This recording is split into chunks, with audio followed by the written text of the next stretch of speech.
नमस्कार साथियों, युवा मंच यूट्यूब चैनल पर आप सभी का स्वागत है। जैसा कि आप सब जानते हैं कि चुनावी रणभेरी बज चुकी है।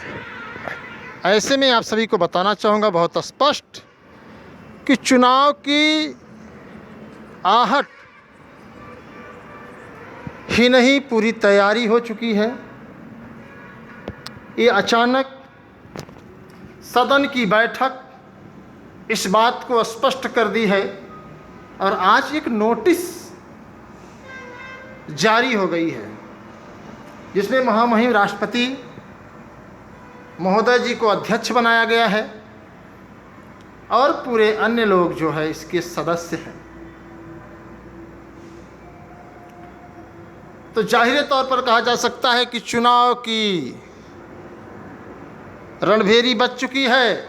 ऐसे में शिक्षा सेवा चयन आयोग कब गठित होगा यह कोई नहीं जानता। हालांकि तमाम यूट्यूबर्स, तमाम साथी लगातार दावा कर रहे हैं कि शिक्षा सेवा चयन आयोग पर राज्यपाल महोदया ने मोहर लगा दिया है, जबकि इसकी एथेंटिक पुष्टि किसी ने अभी तक नहीं की।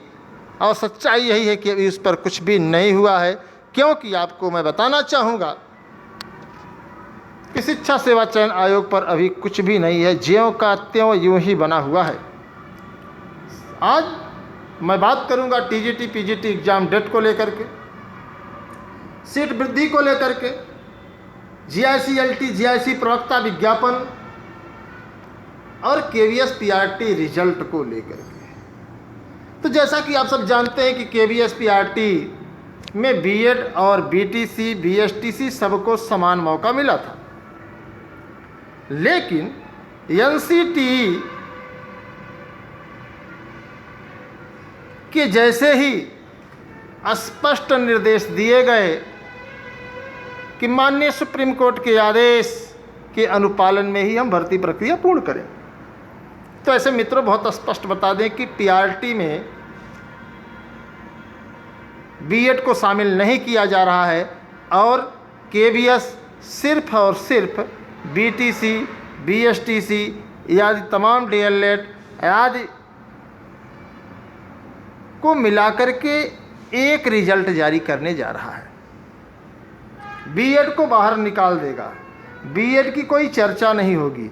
बीएड के जो भी साथी परीक्षा दिए हैं वो अपना उसके खुद जिम्मेदार हैं। खास यही प्रक्रिया बिहार में भी अपनाई जाएगी। इसीलिए मैंने लोगों से कहा था कि मित्रों सावधान, परीक्षा देने मत जाइए, क्योंकि मैं जानता हूं कि भले ही आप कहने के लिए 3 करोड़ हैं, लेकिन लड़ नहीं पाएंगे, क्योंकि आपके अंदर एकता नहीं है, आपके अंदर जागरूकता नहीं है, आपके अंदर वो संघर्ष करने की क्षमता नहीं है।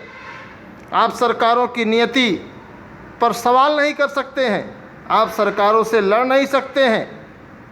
और सच्चाई यही है कि चंद साथियों के संघर्ष से समस्या का निदान नहीं होगा और आप घर बैठे रहेंगे ना, तो संघर्ष का कोई अंजाम नहीं होगा। अगर आप चाहते हैं तो आप अपने साथियों का सहयोग करिए, उसमें लड़िए, और नहीं चाहते हैं तो वही है सोई जो राम रचि राखा और को करी तरक बढ़ावा शाखा। बीएड वर्सेस बीटीसी के मामले पर बहुत स्पष्ट मैं आप लोगों को बता देना चाहता हूं साथियों कि आप सभी को एकजुट होना पड़ेगा। आज होंगे, कल होंगे, परसों होंगे, आपके ऊपर डिपेंड करता है। हालांकि युवा मंच टीम रोजगार के सवाल पर लगातार संघर्ष कर रही है, आगे भी करती रहेगी। और इसी क्रम में 5 तारीख को प्रयागराज सिविल लाइन पत्थर गिरजाघर पर एक बड़े आंदोलन का आगाज किया गया है, जिसमें आप सभी को बहुत स्पष्ट रूप से मित्रों बताना चाहूँगा, खास तौर से धारा 21 शिक्षकों की सेवा सुरक्षा, इतना ही नहीं, TGT PGT exam date, seat वृद्धि, शिक्षा सेवा चयन आयोग को जल्द से जल्द अस्तित्व में लाने, जीआईसी एलटी प्रवक्ता विज्ञापन को लेकर के संघर्ष का आगाज किया जा रहा है। मैं प्रदेश के सभी नौजवानों से यह अपील करूंगा, यह अनुरोध करूंगा कि आप सब बिना किसी लाग लपेट के, बिना किसी बहकावे में आकर के आप इस संघर्ष में अपना समय दीजिए। बीएड डिग्री धारकों के जो साथ जो अन्याय हुआ है उसका भी मुद्दा प्रमुखता से हम लोग उठाएंगे कि आखिर एनसीईटी ने छात्रों के पीठ पर छुरा क्यों घोंपा। आखिर एनसीईटी ने बिना रणनीति के, बिना नियमों के साथ क्यों युवाओं के साथ आंख बिचौली का खेल खेला। इतना तो सही है, लेकिन सबसे बड़ी बात मित्रों मैं आप लोगों को बता देना चाहता हूं कि देश और प्रदेश में जो पद खाली हैं उसको भी भरे जाने को लेकर के युवा मंच टीम लगातार संघर्ष कर रही, आगे भी करती रहेगी और आप सभी का इसमें साथ समर्थन सहयोग चाहिए। अगर आप लोग चाहते हैं कि इसमें साथ समर्थन सहयोग दें तो आपको तभी सफलता मिल सकती है, अन्यथा की स्थिति में सरकार की जो रणनीति है, चुनावी तैयारी जोरों पर है। आज एक बड़ा 6 पेज का लेटर जारी हो गया है। जिन साथियों के पास लेटर न हो, मैं उन सभी साथियों से कहना चाहूँगा कि आप युवा मंच टेलीग्राम पर संपर्क करें, आपको लेटर मिल जाएगा, आप उसको देख सकते हैं, आप उसको पढ़ सकते हैं, आपके पास प्रमाण हो जाएगा। बहुत ज़्यादा बताने की ज़रूरत नहीं समझता हूँ। मैं इतना ज़रूर कहूँगा मित्रों कि आप सब अगर एक नहीं हुए तो सरकार यही चाहती है कि आपस में टकराओगे और आपस में ही लड़ते रहोगे और सरकार जो चाहेगी वो कर लेगी। ये फैसला आप सभी के हाथ में है। कई साथियों ने लगातार फ़ोन करके कहा कि आप बीएड की लड़ाई क्यों लड़ रहे हैं। बीएड की लड़ाई लड़ने वाले तमाम हमारे जाबाज साथी लड़ रहे हैं और बालसन चौराहे पर लड़ रहे हैं, और मैं इस पर कोई टिप्पणी नहीं करना चाहता हूँ। युवा मंच टीम के द्वारा प्रयागराज के पत्थर गिरजाघर सिविल लाइन सुभाष चौराहे से 500 मीटर आगे जो इन तमाम मुद्दों की बात है जो स्क्रीन पर आप देख रहे हैं, साथ ही साथ पुलिस विज्ञापन जारी करने, आज पूरे प्रदेश के, देश के जो पद खाली हैं उसको भरने को लेकर के हमारा संघर्ष चल रहा है। समाचार पत्रों में प्रमुखता से इसको जो है एक प्लेस मिल रहा है, जगह मिल रही है। आप लोग समाचार पत्रों के माध्यम से इसको देख सकते हैं, समझ सकते हैं, पढ़ सकते हैं। बहुत ज़्यादा बताने की ज़रूरत नहीं है, लेकिन इतना मैं ज़रूर कहूँगा मित्रों कि आपको बाहर आना ही होगा, अपने अधिकारों के लिए लड़ना ही होगा, संघर्ष करना ही होगा। क्योंकि कहा गया है कि वसूलों पर आँच आए तो टकराना ज़रूरी होता है। अगर हम आप जिंदा हैं तो जिंदा नज़र आना ज़रूरी होता है।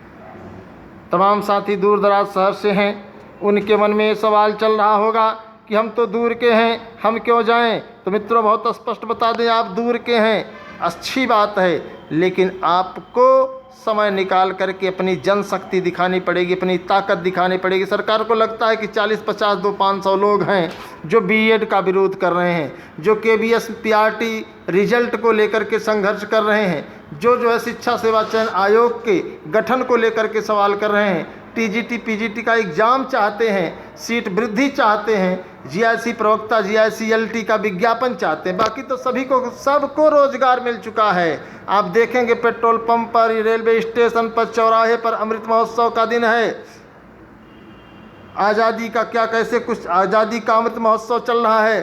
सब आज़ाद हैं, सभी स्वस्थ हैं, मस्त हैं, किसी को रोजगार की कोई ज़रूरत नहीं। तो ऐसे में सरकार निश्चित तौर पर कोई रोजगार देने नहीं जा रही है। मित्रों अगर आप सब चाहते हैं कि आप सब इस लड़ाई में अपना योगदान दें और ये लड़ाई हम आपको जीतनी है, तो निश्चित तौर पर हमें आपको एक रणनीति के साथ, एक कुशल नीति के साथ संघर्ष करना होगा। हमें यूँ ही कूदना अच्छा नहीं लगता, क्योंकि युवा मंच टीम जिस लड़ाई को लड़ती है पूरी शिद्दत के साथ लड़ती है और लड़के दिखाई भी है, जीत भी मिली है और आगे भी सफलता आप लोगों को मिलेगी। लेकिन इतना ज़रूर बताऊंगा कि केबीएस पीआरटी में बीएड को बाहर कर दिया गया है। सिर्फ बीटीसी बीएसटीसी के छात्रों का ही, अभ्यर्थियों का ही जो है रिजल्ट घोषित किया जाएगा, बाकी रिजल्ट नहीं घोषित किया जाएगा। बीएड वर्सेस बीटीसी के जो तमाम साथी संघर्ष कर रहे हैं उनको हमारी शुभकामनाएं कि आप इस संघर्ष में सफल हों। लेकिन इतना ध्यान रखें कि नियम कानून के साथ साथ आपको सही दिशा में संघर्ष करना होगा। तो जो भी साथी, सभी साथियों को धन्यवाद। मैं चाहूँगा इस वीडियो को अधिक से अधिक शेयर करें, लाइक करें। जो साथी चैनल पर नए हैं चैनल को सब्सक्राइब कर लें ताकि आपके पास ऑथेंटिक सूचनाएं मिलती रहें। बाकी अगर किसी को कोई समस्या होती है तो आप हमारे मोबाइल नंबर 9451505685 पर संपर्क करके मुझे बता सकते हैं और कमेंट बॉक्स में भी अपनी राय दे सकते हैं। इसी के साथ सभी साथियों को धन्यवाद। नमस्कार, शुभ रात्रि।